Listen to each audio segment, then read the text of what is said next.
Salut à tous, bienvenue. Si vous vous posez des questions sur comment réussir son immigration en Israël, restez avec nous parce que c'est justement le sujet du livre, je ne sais pas si on le voit à l'antenne, le sujet du livre de notre invitée du jour, Sandrine Drey, avocate en Israël depuis 16 ans. Elle est aussi notaire, médiatrice et conférencière. Bonjour Sandrine. Bonjour Cathy. On est ravis de vous accueillir. Merci. Alors, 16 ans d'activité intense, on va dire, en Israël, au sein du barreau israélien. Vous êtes arrivé, vous aviez, je crois, 25 ans, vous étiez juriste et vous avez fait donc toute votre carrière en Israël. Donc, la galère de l'intégration, vous l'avez vécue. Oui, comme tout Olé qui se respecte. Voilà, vous avez passé toutes les étapes, vous ne parliez pas l'hébreu lorsque vous êtes arrivé, donc vous savez de quoi vous parlez. Exactement. Ok. Alors, pourquoi avoir attendu si longtemps pour écrire ce livre ? Qu'est-ce qui vous a déclenché ? Il a fallu passer tout ce temps pour arriver finalement à mettre sur papier tout ce que j'avais au fond de moi.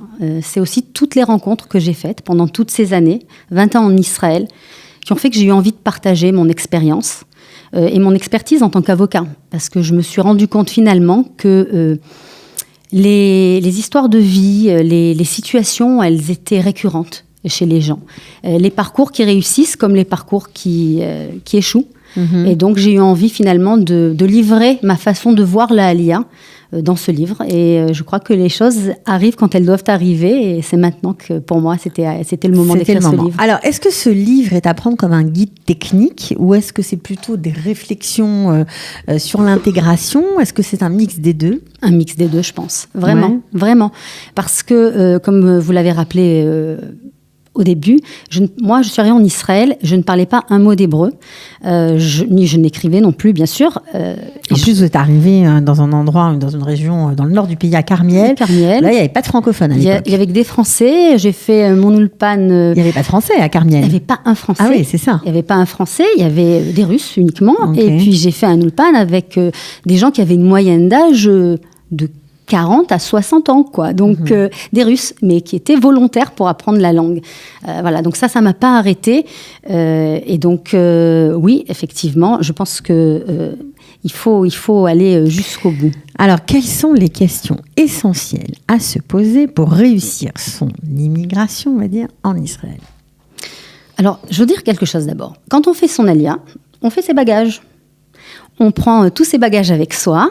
On arrive, on les dépose, et là, on les déballe. Et puis, il y en a un qu'on laisse de côté, peut-être, qu'on ne voit pas, qui est invisible. Et c'est le plus gros bagage, en fait. Et ce bagage-là, c'est nous. Et ce que je veux dire dans mon livre, le message, c'est ça, justement. C'est les questions qu'on doit se poser. Il faut déballer ce bagage et se demander qui est-ce que je suis ? Qu'est-ce que je veux ? Où est-ce que je veux aller ? C'est ça le sens de la Aliyah. Je crois que ça veut dire quoi ? Ça veut dire qu'il faut un plan pour réussir son Aliyah ? C'est ça, ce que vous en parlez souvent, de ce fameux plan dans le livre. Je pense que l'Aliyah, c'est une chance. Et c'est la chance de réussir sa vie. Et je crois que... Pourquoi c'est une chance, l'Aliyah ? Parce que c'est le moment de l'éveil. C'est à un moment donné où on rompt avec les habitudes et on est secoué. On vit un choc terrible. Le choc culturel, le choc du changement, le choc d'être déraciné. On laisse aussi de la famille. Il y a des gens pour qui c'est un bonheur, c'est pas un choc. Mais il y en a d'autres pour qui c'est plus compliqué. Ça reste un choc, je pense. Sûr. Mais après, est-ce qu'on le vit positivement ou négativement ? Quelle interprétation on va faire de cet événement-là ? C'est ça qui compte. Donc, en fait, il faut se prendre rendez-vous avec soi-même quand on fait la Aliyah. Et c'est le rendez-vous le plus important. C'est pas le rendez-vous avec l'agence juive ou avec Misrad Aklita. Alors c'est quoi ? Il faut se mettre concrètement face à une feuille blanche et écrire ce qu'on veut, des projections, son fameux plan. Oui, c'est ça le plan de sa vie. Oui, je crois qu'il faut avoir un cap. Il faut avoir un cap et je le dis dans mon livre. Pour moi, vivre sa vie, vivre son Aliyah, c'est comme conduire sa voiture. Je ne rentre pas dans mon véhicule sans savoir quelle est ma destination. Et ça, il y en a, ils ne savent pas parfois. C'est une erreur. C'est une erreur. Je pense que c'est une erreur. Ou alors, ils ont une petite idée, mais il faut qu'ils la creusent. Parce que sinon, au bout d'un moment, on est perdu. Sinon, on va prendre n'importe quel chemin. Tout chemin sera bon à prendre, sauf qu'il n'a pas de destination. Ou alors, il va mettre du temps. Ou alors, on va tourner en rond. C'est ça.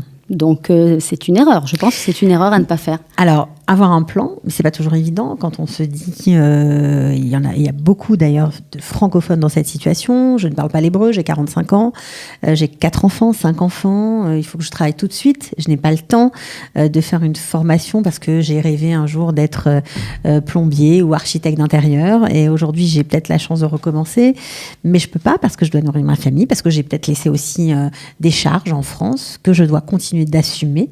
Alors qu'est-ce qu'on fait ? Qu'est-ce qu'on fait ? Moi, je pense quand même, malgré tout ça, malgré tous ces éléments-là, on sait qu'on va devoir travailler. L'ALIA, personne n'a dit que c'était facile. Il va falloir suer, il va falloir accepter de prendre des coups, de se relever, la résilience à développer, la persévérance.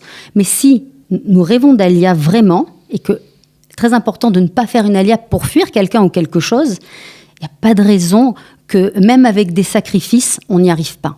Mais simplement, il faut être capable de se dire, je vais me sacrifier 1 an, je vais me sacrifier 2 ans, mais je sais que dans 3 ans, je serai à tel endroit. Et ça commence par l'apprentissage de la langue. Est-ce que vous croyez qu'à n'importe quel âge, on peut justement se projeter à n'importe quelle place dans la société israélienne, ou c'est complètement utopique ? Je pense que oui, on peut se projeter à n'importe quel âge. J'aime bien mon invité du jour. Ben, je ne suis pas candide, je ne suis pas utopique non plus, mais je suis très optimiste. Et vraiment, je pense qu'on dit qu'on a 2 vies, mais la seconde commence quand on a compris qu'on n'en avait qu'une. Et ça, il n'y a pas d'âge pour le comprendre. Et là, Alia, c'est l'occasion de la prise de conscience. Et d'ailleurs, on est là dans une période de Cheshbon Nefesh, et je crois que c'est vraiment l'occasion de se dire, stop, arrêt sur image, qu'est-ce que je veux ? Plutôt que de se dire ce que je ne veux pas, parce qu'il y a toujours des choses qu'on ne veut pas. Donc, il faut aller vers ce qu'on veut, pas faire focus sur ce qu'on ne veut pas. En gros, c'est ça. Est-ce que vous croyez que parfois on échoue parce qu'on se limite dans sa pensée ? Beaucoup, beaucoup. Et je pense que c'est un conditionnement français surtout. J'ai eu l'occasion à plusieurs reprises de donner des conférences à des francophones, et pas qu'à des Français. Et au cours de discussions, de débats après conférences, je me suis rendu compte de l'importance de la façon de voir les choses. Culturellement, nous les Français, on est très limités dans notre esprit. On se met des barrières, on n'ose pas bouger, on veut que tout soit parfait avant d'agir. Combien de gens ne parlent pas l'hébreu parce qu'ils ont peur de mal parler ? C'est une erreur.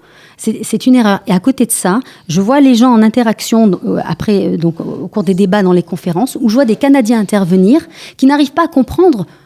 Mais ils disent, mais pourquoi il t'arrive des trucs pareils ? Ils disent aux Français des histoires des histoires qui se passent pas bien avec les administrations israéliennes, etc. Et le Canadien dit, mais c'est à toi d'aller, c'est à toi de réclamer. 2 mondes différents. Donc en fait, c'est vraiment une question de perception. Et le Français pense qu'il est limité. Et moi, c'est ce que j'ai aimé quand j'ai fait mon ALIA, c'est ce que je recherchais, c'est la liberté. Je crois qu'on ne peut pas vivre une plus grande liberté que de vivre en Israël et de comprendre qu'on est des êtres libres dans un pays libre. Comment vous l'avez expérimenté et vécu justement au quotidien, peut-être même dans votre travail d'avocate, cette liberté ? Parce qu'il y avait beaucoup de contraintes quand même avant d'y arriver. Beaucoup de contraintes, mais en fait, on se rend compte que tout est très souple. J'ai envie de dire même que c'est peut-être osé, peut-être que beaucoup de gens vont se dire « Chutzpanit, elle exagère vraiment ». J'ai envie de dire que quand même il y a un poste de travail qui n'existe pas pour toi, il faut que tu te le crées.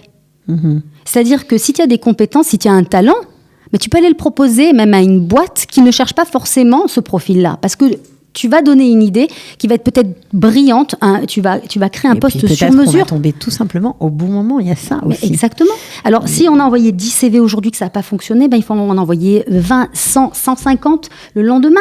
Et si on les a envoyés à telle boîte et qu'on n'a pas eu de retour, demain, peut-être que la boîte qui va les relire, ces CV-là, elle va se dire... Oui, c'est cette personne qu'il nous faut. C'est pas parce qu'on l'a fait une fois que ça marchera pas le lendemain. Bon, et l'apprentissage de l'hébreu, vous donnez quelques conseils pour y arriver dans votre livre ? Oui.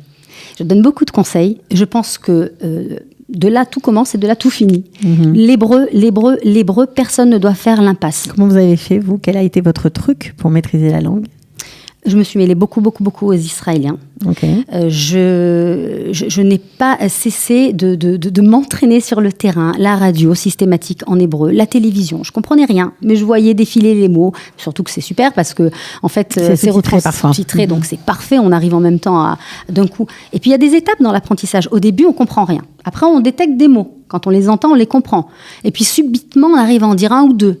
Et au final, on parle, on ne sait pas comment. Voilà. Et moi, je suis vraiment...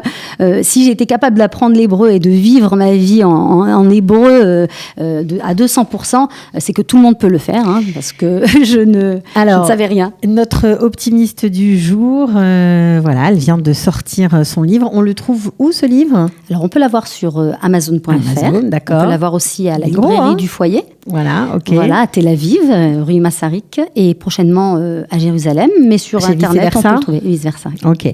Alors, comment réussir son immigration en Israël avec un super sous-titre « Offrez-vous une vie sur mesure ». Et puis, on a la pêche parce qu'il y a une orange sur la ou un citron, je sais pas, une orange. C'est vrai, voilà. Cathy, vous avez tout remarqué, beaucoup d'énergie. Je veux dire trois choses aux Français qui m'écoutent, qui nous écoutent, aux francophones en général. L'énergie. On ne peut pas faire d'Alia sans énergie. Ça, c'est sûr. Donc, notre priorité, c'est notre santé. Quoi qu'il arrive, même si on travaille 10 heures par jour. D'accord ? De l'hébreu. L'hébreu. Voilà. Et 3, chez Beatzlacha. Ah ben voilà. Ok. Merci beaucoup, en tout cas, Sandrine Drey. À très bientôt. Merci beaucoup. Ciao. Au revoir.